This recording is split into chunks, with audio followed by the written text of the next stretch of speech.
అందరికీ నమస్కారం. 9వ తరగతి తెలుగు వాచకం గద్య భాగంలో 6వ పాఠ్యాంశం అయిన నా చదువు గురించి ఈరోజు తెలుసుకుందాం. నా చదువు పాఠ్యభాగ రచయిత శ్రీపాద సుబ్రహ్మణ్య శాస్త్రి. మూల గ్రంథం అనుభవాలు జ్ఞాపకాలు.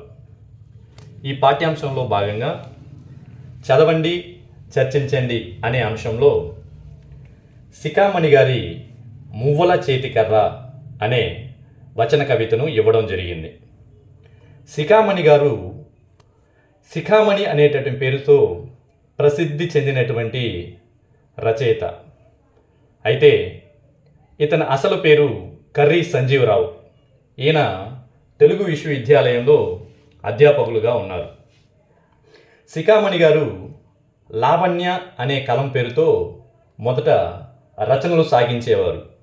ఆ తర్వాత శిఖామణి అనే తన మిత్రుడి యొక్క సహాయం మేరకే తాను ఉన్నత స్థితికి చేరుకున్నాననేటువంటి ఉద్దేశంతో ఆ పేరుని తన కలం పేరుగా మార్చుకొని అద్భుతమైనటువంటి వచన రచనలు చేయడం జరిగింది.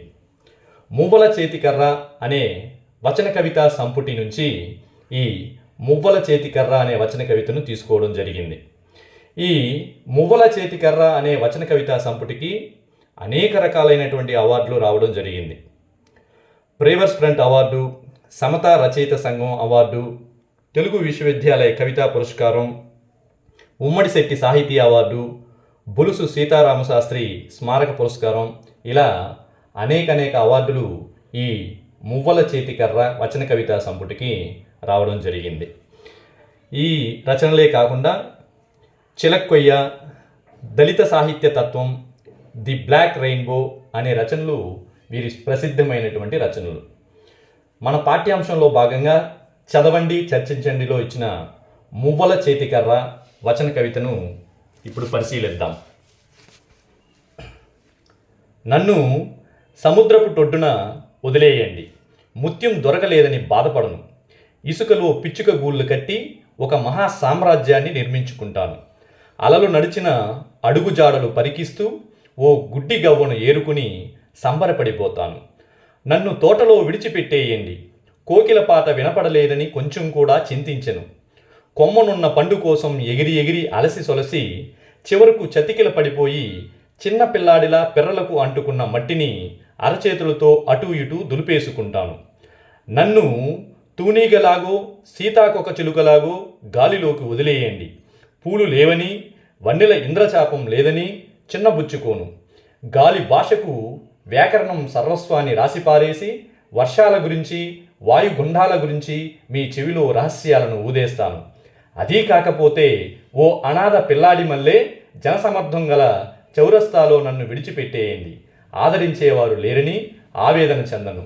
కళ్ళు లేని కబోది చేతిలో మువ్వల చేతికర్రనై రోడ్డు దాటిస్తాను. ఇలా ఈ కవిత సాగుతుంది. ఈ కవిత ఆశాంతం కూడా ఆశావాద దృక్పథంతో సాగిన కవితగా అనిపిస్తుంది. మొదట ఉన్నటువంటి ఈ కవితలో నన్ను సముద్రపు టొడ్డున వదిలేయండి, ముత్యం దొరకలేదని బాధపడను. ఇసుకలో పిచ్చుక గూళ్ళు కట్టి ఒక మహా సామ్రాజ్యాన్ని నిర్మించుకుంటాను. అలలు నడిచిన అడుగుజాడలు పరికిస్తూ ఓ గుడ్డి గవ్వను ఏరుకుని సంబరపడిపోతాను అనే ఈ స్టాంజాలో మనకి అతని యొక్క ఆశావాద దృక్పథం, అభ్యుదయవాదం కనిపిస్తుంది. సాధారణంగా మనిషి ఆశపడడం, దొరక్కపోతే అంతలోనే నిరాశపడడం మానవ సహజ లక్షణం. ఈ కవితలోని ప్రతి అంశాన్ని పరిశీలించినప్పుడు ఎక్కడా నిరాశ, నిస్పృహ కనపడదు. సంతృప్తికర జీవనశైలి రచయిత కవితలో పొందుపరిచాడు. దొరికిన దానితో తృప్తిపడే ఒక్కడు ధన్యుడు ఈ లోకంలో అనే చిన్నయ్య సూరి మాటలు గుర్తుకొస్తాయి ఈ కవితను చదివినప్పుడు. కవితలో ముత్యం దొరకలేదని బాధపడలేదు. ఇసుకలో ఉన్నటువంటి పిచ్చుక గూళ్ళు కట్టి దాన్నే ఒక సామ్రాజ్యంగా నిర్మించుకుంటాను అని చెప్పనేసి అంటాడు. అలాగే ఒక గుడ్డి గవ్వను ఏరుకుని వాటితోనే సంబరపడిపోతాను అని అంటాడు. ఇక తోటలో విడిచిపెట్టేయండి, కోకిల పాట వినపడలేదని కొంచెం కూడా చింతించను. కొమ్మన పండు కోసం ఎగిరి ఎగిరి అలసి సొలసి చివరకు చతికిల పడిపోయి చిన్న పిల్లాడిలా పిర్రలకు అంటుకున్న మట్టిని అరచేతులతో అటు ఇటు దులిపేసుకుంటాను అంతేగాని పండు దొరకలేదని బాధపడను అని చెప్పనేసి చెబుతాడు. నన్ను తూనీగలాగను సీతాకోక చిలుకలాగో గాలిలోకి వదిలేయండి, పూలు లేవని వన్నెల ఇంద్రచాపం లేదని చిన్నపుచ్చుకోను. అంటే సీతాకోక చిలుకలాగో తూనీగలాగో వదిలేస్తే అవి పూలు లేవని ఇంద్రచాపం లేదని ఇంద్రధనస్సు లేదని చిన్నబుచ్చుకుంటాయి. అలా కాకుండా నేను అలా చిన్నబుచ్చుకోను. నేను గాలి భాషకు వ్యాకరణ సర్వస్వాన్ని రాసిపారేసి వర్షాల గురించి వాయుగుండాల గురించి మీ చెవిలో రహస్యాలను ఊదేస్తాను అంటాడు. అదీ కాకపోతే ఓ అనాథ పిల్లాడి మల్లే జనసమర్థం గల చౌరాస్తాలో నన్ను విడిచిపెట్టేయండి, ఆదరించేవారు లేరని ఆవేదన చెందను అంటాడు. నన్ను ఎవరూ ఆదరించట్లేదని నేను బాధపడను. నేనే ఇంకొకరికి ఆసరాగా నిలబడి ఓ కళ్ళు లేని కబోదు చేతిలో మువ్వల చేతికరనై అతనికి రోడ్డు దాటిస్తాను అని చెప్పని అభిప్రాయపడతాడు శిఖామణి ఈ మువ్వల చేతికర్ర అనే వచన కవితలో. ఇంతటి అద్భుతమైనటువంటి వచన కవిత మనకి ఇవ్వడం జరిగింది.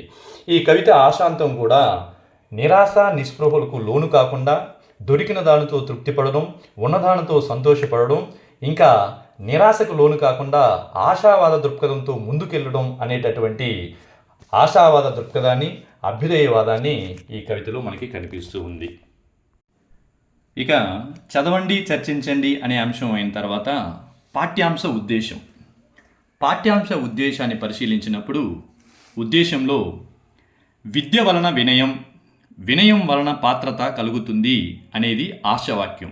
అంటే విద్య వ్యక్తి అభివృద్ధితో పాటు సమాజ అభివృద్ధికి తోడ్పడుతుంది.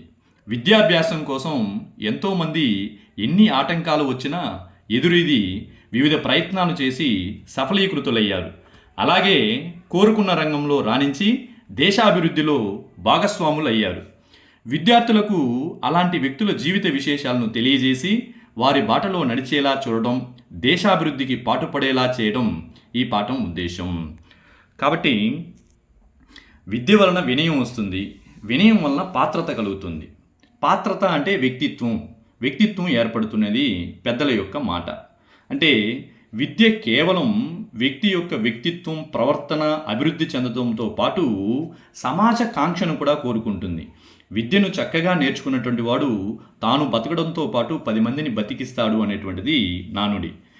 కాబట్టి విద్యాభ్యాసం కోసం ఎంతోమంది ఎన్ని ఆటంకాలు వచ్చినా కూడా వాటన్నిటినీ దాటుకొని ఎదురీది ఎన్నెన్నో ప్రయత్నాలు చేసి అందులో విజయం సాధించారు. అలాగే కోరుకున్న రంగంలో రాణించి దేశాభివృద్ధిలోనూ ఇటు వ్యక్తిగత అభివృద్ధిలోనూ భాగస్వాములయ్యారు. విద్యార్థులకు అలాంటి మహోన్నతమైనటువంటి వ్యక్తుల యొక్క జీవిత విశేషాలను గురించి తెలియజేసి వారి బాటలో విద్యార్థులు పయనించేలా చేయడం, అలాగే దేశాభివృద్ధికి ప్రతి ఒక్కరి యొక్క బాధ్యత ఏంటి అని తెలియచేయడం ఈ పాఠం యొక్క ఉద్దేశం. ఇక నేపథ్యం తెలుగులో వచన కవిత్వానికి పట్టం కట్టిన ప్రముఖ రచయితల్లో శ్రీపాద సుబ్రహ్మణ్య శాస్త్రి గారు అగ్రగణ్యులు. ఆధునిక తెలుగు కథకు గురజాడ బీజం వేస్తే తరువాతి కాలంలో శ్రీపాద వారు దానికి జవజీవాలు కలిగించారు. అంటే తెలుగు వచన కవిత్వం అటు పద్య సాహిత్యాన్ని ఇటు వచన కవిత్వాన్ని ఒకానొక కాలంలో పద్య సాహిత్యం రాసేటటువంటి వాళ్ళు వచన కవిత్వం రాసేటటువంటి వాళ్ళని హేయంగా చూసేటటువంటి సందర్భం కనబడుతుంది. వచన కవిత్వం అంటూ ఒక సాహిత్యమా అని చెప్పి గేలి చేసేటటువంటి పరిస్థితి ఉండేది ఒక రోజుల్లో. అలాంటి సందర్భంలో పాఠకుడికి ఏ రకంగా రాస్తే అర్థమవుతుందో ఆ రకంగా రాయడానికి ప్రయత్నించి పాఠకుడికి చేరువవ్వాలనేటువంటి ఉద్దేశంతో ఎక్కువ వచన కవిత్వాన్ని రాసినటువంటి ముఖ్యమైనటువంటి రచయితల్లో శ్రీపాద సుబ్రహ్మణ్య శాస్త్రి గారు మొదటి వరుసలో ఉన్నటువంటి వాళ్ళు. ఆధునిక తెలుగు కథకు గురజాడ అప్పారావు గారు ఆయన బీజం వేస్తే తర్వాతి కాలంలో శ్రీపాద వారు దానికి జవసత్వాన్ని కలిగించడం జరిగింది. పద్య కవిత ప్రాభవానికి ఎదురొడ్డి తెలుగు సాహిత్యాన్ని ఆధునిక వచన రచన వైపుకు చేయి పట్టి నడిపించిన వైతాళికుడు శ్రీపాదవారు. సో పద్య కవిత్వం యొక్క ప్రభావానికి కిందకి పడిపోకుండా వచన కవిత్వాన్ని నిలబెట్టి వచన కవితకు ఒక పట్టం కట్టి దానికి ముందు నడిపించినటువంటి వైతాళికుడు శ్రీపాదవారు. వీరు చక్కని తెలుగుదనంతో గ్రామీణ నేపథ్యంతో కథలు కావ్యాలు రాయడంలో సిద్ధహస్తులు. వీరి రచన అంతా కూడా గ్రామీణ నేపథ్యం కలిగినటువంటి కథలు కావ్యాలు రాయడంలోనే సిద్ధహస్తులైనారు. ఈయన తన చిన్నతనంలో చదువును సాగించిన తీరుకొక ప్రత్యేకత ఉంది. నాడు తన విద్యాభ్యాసంలో ఎదురైన సమస్యలు, వాటిని అధిగమించిన విధానం నేటి తరానికి మార్గదర్శకం. ప్రాచీన కాలంలో విద్యాభ్యాసం ఇప్పుడున్నట్టుగా ఉండదు కాబట్టి శ్రీపాద వారు విద్యను అభ్యసించినటువంటి విధానం నేటి విద్యార్థులకి ఒక ప్రత్యేకమైనటువంటి మార్గదర్శకంగా నిలుస్తుంది అనడంలో ఎలాంటి అతిశయోక్తి లేదు. ఈయన చిన్ననాటి సామాజిక సమస్యలు, వాటిని అధిగమించిన విధానం నేటి తరానికి మార్గదర్శకంగా నిలుస్తాయి. శ్రీపాద గారు తన చిన్ననాటి సామాజిక స్థితిగతులను అవకాశాలుగా మార్చుకుని రచయితగా, కవిగా ఎదిగిన తీరు తన ఆత్మకథ అనుభవాలు, జ్ఞాపకాలను వివరించారు. అందులో తన బాల్యం, విద్యాభ్యాసం గురించి తెలిపే నేపథ్యంలోనిది ఈ పాఠ్యాంశం. కాబట్టి తన రచన అయినటువంటి అనుభవాలు, జ్ఞాపకాలు అనేటువంటి గ్రంథంలో నుంచి ఈ పాఠ్యాంశం తీసుకోవడం జరిగింది. ఈ పాఠ్యాంశంలో తన చిన్నప్పుడు ఏ విధంగా విద్యాభ్యాసాన్ని నేర్చుకున్నాడు అనేటువంటి విషయాన్ని ప్రస్తావిస్తూ తన విద్యాభ్యాసం చేయడానికి ఏ పరిస్థితులను, ఏ స్థితిగతులు ఉండేవి, వాటిని ఎలా తనకి అనుకూలంగా మంచి అవకాశాలుగా మార్చుకొని ఈయన ఎదిగిన తీరును తెలియజేయడం నేటి విద్యార్థులకి అత్యంత ఆవశ్యకంగా అనిపిస్తుంది. కావున ఈ పాఠ్యాంశం అనుభవాలు, జ్ఞాపకాల్లోని శ్రీపాద వారి యొక్క విద్యాభ్యాసం ఎలా జరిగింది అనేటటువంటి విషయాల్ని వివరించేటటువంటి నేపథ్యంలో ఉంది. ఇక ప్రక్రియ, ఆత్మకథ ప్రక్రియ గురించి తెలుసుకుందాం. వ్యక్తి తన జీవిత అనుభవాలు, అభిప్రాయాలను కలబోసి తనకు తానే రాసుకునే సాహితీ ప్రక్రియ ఆత్మకథ. తనకై తాను రాసుకున్న జీవిత చరిత్ర. అవి ఆత్మకథలే అయినా సామాజిక జీవితాన్ని కూడా ప్రతిబింబిస్తాయి. ఇది ఉత్తమ పురుష కథనంలో ఉంటుంది. ఆత్మకథలను చదవడం ద్వారా పాఠకుడు రచయితతో కలిసి పయనిస్తున్నట్లు అనుభూతి చెందుతాడు. అందుచేతనే ఎన్ని ఆత్మకథలు, జీవిత చరిత్రలు చదివితే అన్ని జీవితాలను ఏకకాలంలో జీవించిన వారం అవుతాము అంటారు. సో ఈ ఆత్మకథ ప్రక్రియ గురించి వివరిస్తూ, ఆత్మకథ అంటే ఏమిటి? తన గురించి తాను రాసుకునేటటువంటి కథను ఆత్మకథ అంటారు. వ్యక్తి తన యొక్క సొంత జీవితంలో తాను అనుభవించినటువంటి విషయాలను, తాను నేర్చుకున్నటువంటి విషయాలను, జీవితం పట్ల తనకు ఏర్పడినటువంటి అభిప్రాయాలను కలబోసి తన యొక్క జ్ఞాపకాలను, అనుభవాలను ఒక విధానంలో రాసుకునేటటువంటి సాహితీ ప్రక్రియను ఆత్మకథ అంటాం. తనకై తాను రాసుకున్నటువంటి చరిత్రే జీవిత చరిత్ర అంటారు.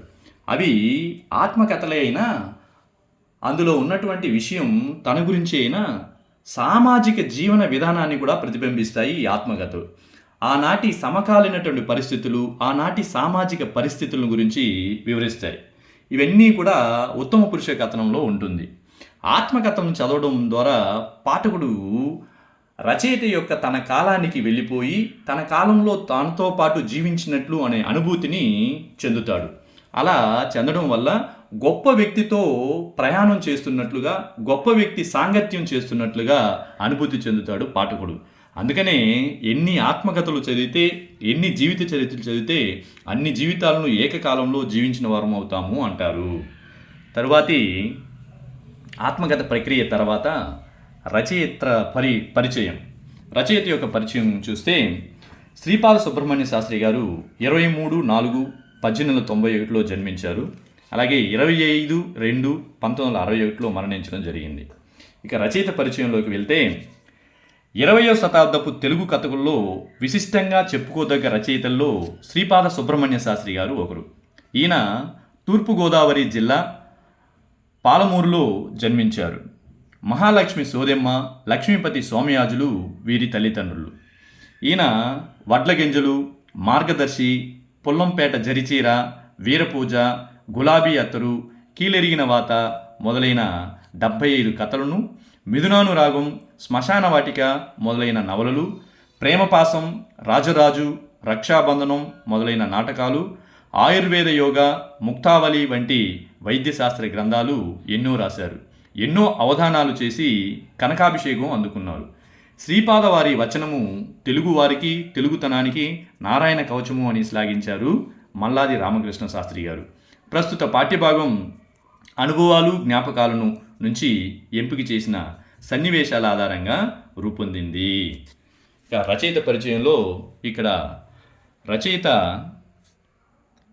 20వ శతాబ్దపు తెలుగు కథల్లో విశిష్టమైనటువంటి పేరెన్నిక కలిగినటువంటి రచయితగా శ్రీపాద సుబ్రహ్మణ్య శాస్త్రిని పేర్కొనవచ్చు.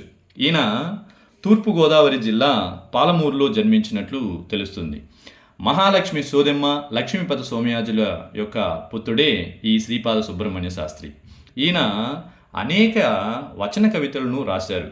ముఖ్యంగా ఎంతో పేరు ప్రఖ్యాతులు సంపాదించినటువంటి వడ్లగింజలు, మార్గదర్శి, పుల్లంపేట జరీచీర, వీరపూజ, గులాబీ ఎత్తురు, కీలెరిగిన వాతులు ఇలాంటి అద్భుతమైనటువంటి కథలు ప్రసిద్ధి చెందుతూ మొత్తం 75 కథలను రాయడం జరిగింది. అలాగే కథలతో పాటు మిథునానురాగం, శ్మశాన వాటిక అనేటటువంటి నవలలు కూడా రాయడం జరిగింది. కథలు, నవలలే కాకుండా ప్రేమపాశం, రాజరాజు, రక్షాబంధనం అనేటటువంటి నాటకాలను కూడా రచించడం జరిగింది. అలాగే ఆయుర్వేద యోగ, ముక్తావళి వంటి వైద్యశాస్త్ర గ్రంథాలను కూడా రాయడం జరిగింది. కేవలం రచనలు, వచన కవిత, నాటకాలు, నవలలు కాకుండా అవధానాలు కూడా చేసి కనకాభిషేకం అందుకున్నారు. అందుకే ప్రముఖ కవి మల్లాది రామకృష్ణ శాస్త్రి గారు ఈయన గురించి ఒక మాట అంటారు. శ్రీపాది వారి యొక్క వచనము తెలుగువారికి, తెలుగుతనానికి నారాయణ కవచం లాంటిది అని చెప్పారు. మరి ఈ శ్రీపాద సుబ్రహ్మణ్య శాస్త్రి గారి అనుభవాలు, జ్ఞాపకాల నుంచి ఎంపిక చేసినటువంటి కొన్ని సన్నివేశాల ఆధారంగా ఈ పాఠ్యాంశం రూపొందించడం జరిగింది. ఇక పాఠాంశంకి వెళ్దాం.